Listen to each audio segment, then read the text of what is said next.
안녕하세요 여행자 여러분. 80일간의 세계 일주를 떠난 준비가 되셨나요? 그렇게 많은 시간을 못 내겠다고요? 그렇다면 8분간의 세계 일주는 어떨까요? 하지만 평범한 여행은 아니에요.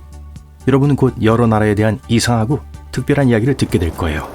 그러니까 실제로 방문하면 친구들에게 문화 지식을 자랑하고 현지인인 척할 수도 있어요. 시작해볼까요?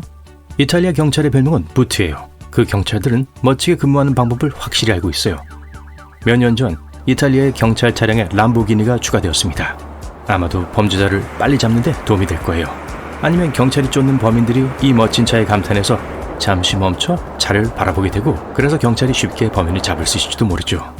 이미 유럽에 왔으니 독일로 향하는 것이 좋겠어요. 아우토반이라고 불리는 독일 고속도로의 일부 구간에서 제한 속도는 단지 권유일 뿐이며 실제로 이를 따를지 여부는 운전자의 선택에 달려있어요. 즉, 운전자가 원하는 만큼 또는 차가 허용하는 만큼 빠르게 운전할 수 있다는 뜻이죠. 슬로바키아가 많은 성들과 샤토로 유명하다는 건 알고 계시겠지만 슬로바키아에서 행해지는 이 이상한 명절 전통에 대해선 잘 모르셨을 거예요. 보통 명절 저녁 식사를 준비하기 전에 살아있는 잉어를 화장실에 보관합니다. 잉어는 바닥을 파고드는 습성이 있기 때문에 사람들은 잡은 잉어를 며칠 동안 욕조에서 헤엄쳐 다니게 해서 내부를 청소해요. 고급 소금과 꽃잎이 함께하는 장식한 목욕은 없다는 뜻이기도 하죠.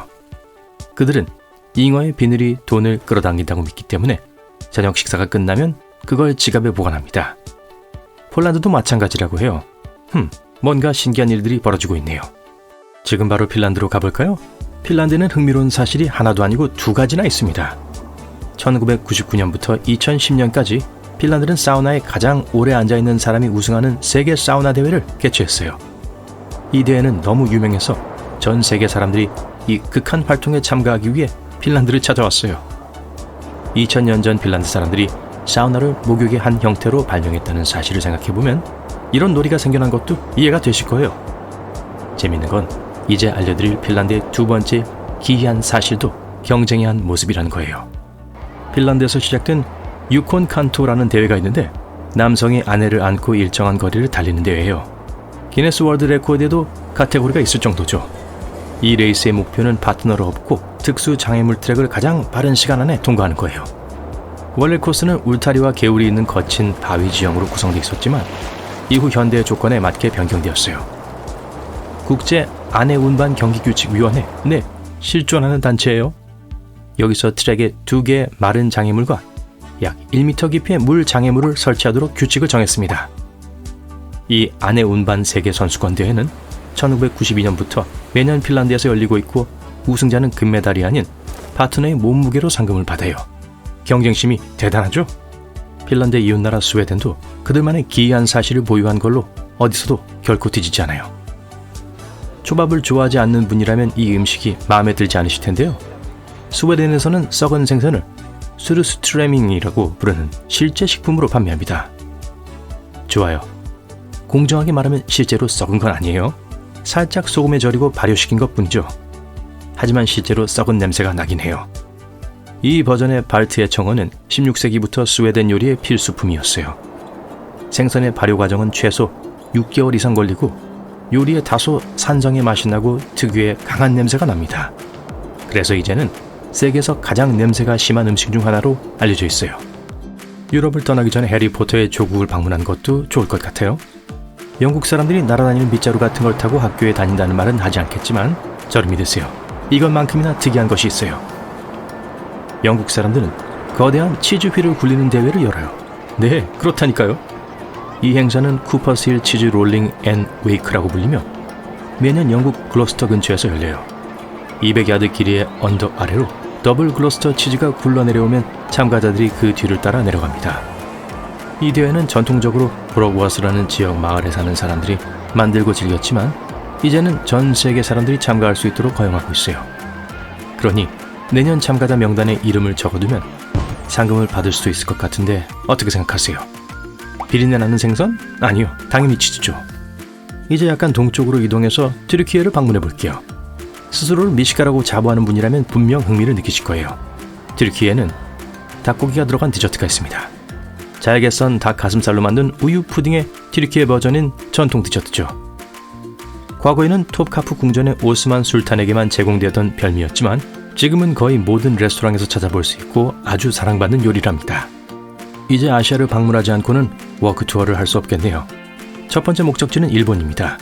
일본에서 자동차를 운전해야 하는 경우 혼란스럽지 않도록 이게 도와줄 거예요.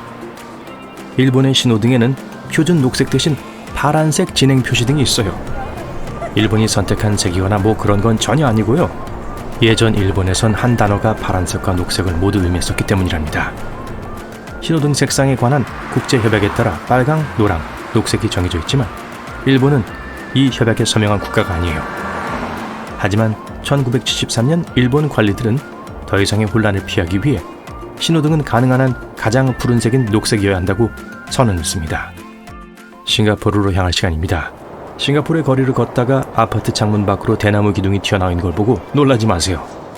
대나무는 싱가포르에서 널리 사용되는 재료이며 강철보다 무게 대비 강도가 높아요. 그래서 사람들은 빨래를 말리는데 대나무를 사용하고 실제로 빨래가 더 빨리 마르는데 도움이 된다고 해요. 한 가지 더, 싱가포르에서는 1992년부터 껌 판매가 불법이라는 거 알고 계셨나요? 하지만 오해하지 마세요. 껌이 금지된 건 아니에요. 수입해서 파는 것만 금지되어 있을 뿐이에요.